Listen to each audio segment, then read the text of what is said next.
We've got a little snow today. Back here on our back deck. Kind of piled up. That drift just coming over the top of the roof. Just piles right up on our deck.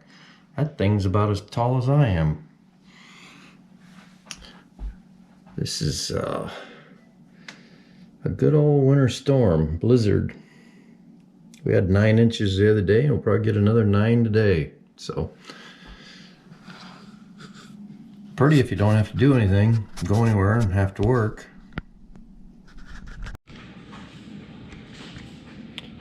I'm going to fix this snowblower. A couple things major wrong with it is it will not shift, and I pretty much know what that is.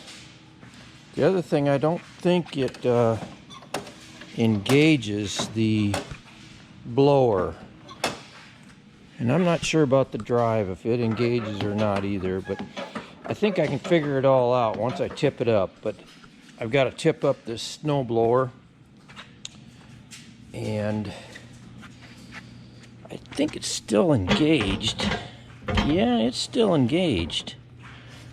It won't go backwards. So anyway, I think it's all rusty in there. Same way with this linkage here. It's rusted on the shaft in the middle. It started the other day for him, but I think she's all rusted up underneath. And I tipped it up yesterday and gasoline poured out of it. So I gotta take this little box off and get the gas line pinched, and that way I can work on by tipping it up. And I will show that in a minute. GoPro stop. I took the pan off, which is right there. It goes on the bottom here. And open it up, and there's a big old mouse nest in the bottom of this snowblower. And I think that's probably why this thing is froze up. I don't know, those other things don't look the best. But anyway, we'll get that mouse nest out of there and clean it up. GoPro stop. Took the pan off the bottom of the snowblower, and there's a big mouse nest in there. We'll get into the rest of the gears and stuff, and I'll show you why she's not sliding, why she's not working here. So anyway, big mouse nest in there. I made this little spacer right there, so it takes up space is what it does, and keeps this, when I put this wheel on here, it should take up that space, because this bearing was sliding in and out all the time, because there was a gap in there too big. I think if I put this tire on now, it is actually perfect. But that little spacer, in there, instead of a bunch of washers, didn't have any washers. That little spacer in there will hold this bearing right here in, so there's no slop. The rest of this, it all works. It all works. It turns right. This right here, this was froze. It was froze on this shaft. Right there, it was just rusted on. So I lubed it all up, and it's sliding great now as far as shifting to different speeds. When you engage the blower, which is on this side over here, when you engage the blower lever, it brings that bottom disc, and engages that bottom disc. You can see it. And the belts underneath there engage that, and that all is hooked to the blower in front. And then the drive to drive it, this plate, I don't know if you can see it, raises up. This plate raises up and contacts this rubber gear or rubber wheel right there, and that's what drives your wheels. If this ever gets slick on here, gets oil on it or anything like that and gets slick, then it won't work. But I think we're in good shape now. We got the wheel on,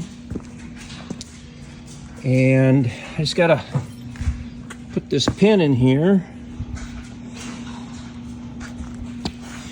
See where it goes, somewhere. Where's that hole?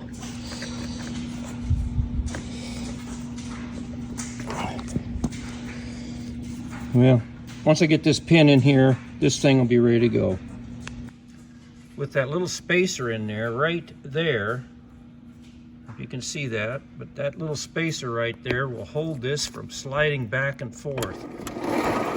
And it's gonna work perfect. Now this bearing is gonna stay in there where it's supposed to be, and this one's in there, tight. These wheels do not slide back and forth now. So we took care of that. Okay, Francisco, ready to go.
GoPro stopped recording.